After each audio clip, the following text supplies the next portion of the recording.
নমস্কার, আমি doctor Naren Pandey, allergy asthma সেন্টারের পক্ষ থেকে।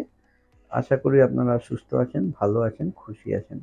আজকে আমরা যে বিষয়টা আলোচনা করতে চলেছি, প্রচুর সময় আমাদের নাকের স্প্রে ব্যবহার করতে হয়, ন্যাসাল স্প্রে। এরকম ন্যাসাল স্প্রে ব্যবহার করার পদ্ধতিটা আ খুব ইম্পর্টেন্ট। পদ্ধতি যদি ঠিক না ব্যবহার করা হয়, তাহলে নাকের স্প্রে কিন্তু নিয়ে খুব একটা লাভ হয় না।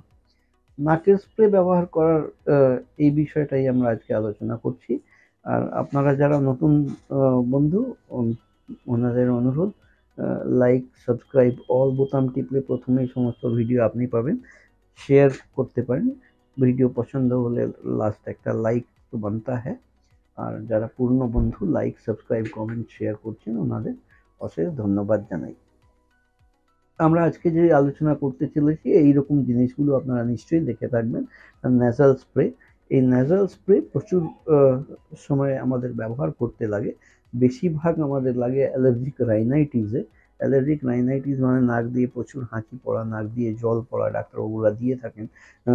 ন্যাসাল ব্লকেজ হওয়া, নাক বুজে থাকা, এই পরিস্থিতিতে আরেকটা জিনিস হয়, পোস্ট ন্যাসাল ড্রিপ হিসাবে প্রচুর পরিমাণে শুকনো কাশি হয়।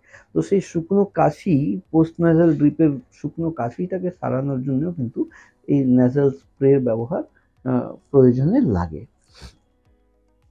এবার এই ব্যবহার করার যদি পদ্ধতি ঠিক না থাকে, ওষুধ যেখানে আমি ঠিক পাঠাতে চাইছি সেখানে যদি ওষুধ ঠিকঠাক না পৌঁছায়, তাহলে সেই ওষুধ নেওয়াটাই বৃথা হয়ে যায়।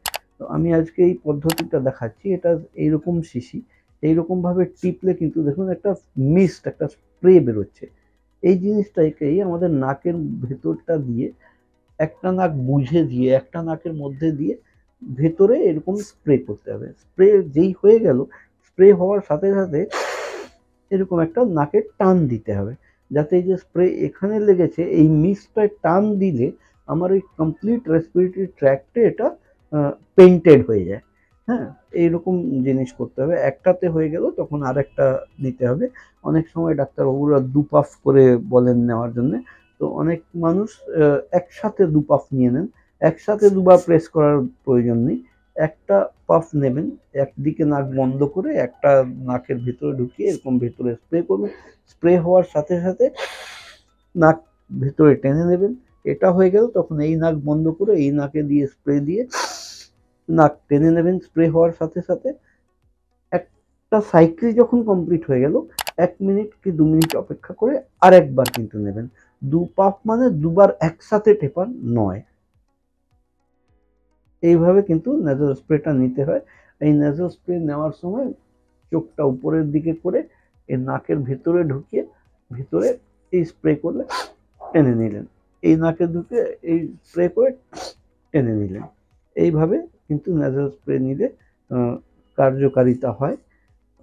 প্রচুর সময় মানুষ বলেন যে আমার তো ডাক্তারবাবু অ্যালার্জি আছে, নাকের কোনো সমস্যা নেই, স্প্রে দিয়েছেন কেন? না, এই যে নাকে স্প্রে দেওয়া হয়, আমাদের যে শরীরে প্রবেশ করে অ্যালার্জি, সেই প্রবেশ করার পথ হচ্ছে, গেটওয়ে হচ্ছে এই নাক। নাকের মাধ্যমেই নিঃশ্বাসের সাথে ট্রিগার ফ্যাক্টরগুলো ভেতরে প্রবেশ করে। তো অনেক সময় আমরা এই ন্যাসাল স্প্রে দিয়ে একটা কোটিং করে দিই, যাতে এই মাস্ট সেলগুলো, রিসেপ্টর সেলগুলো যাতে এই ট্রিগার ফ্যাক্টরকে না ক্যাচ করতে পারে এবং ওই ট্রিগারিংগুলো অ্যাভয়েড করা সম্ভব হয়। তো আজকে দেখালাম আমি ন্যাসাল স্প্রে, আপনারা যারা ব্যবহার করছেন যাতে ঠিকঠাকভাবে ব্যবহার করতে পারেন, সেই কারণেই আজকের এই ভিডিও করা। আজকের মতন এখানেই শেষ করলাম। আপনারা ভালো থাকুন, সুস্থ থাকুন, খুশি থাকুন। আমি doctor Naren Pandey, allergy asthma সেন্টারের পক্ষ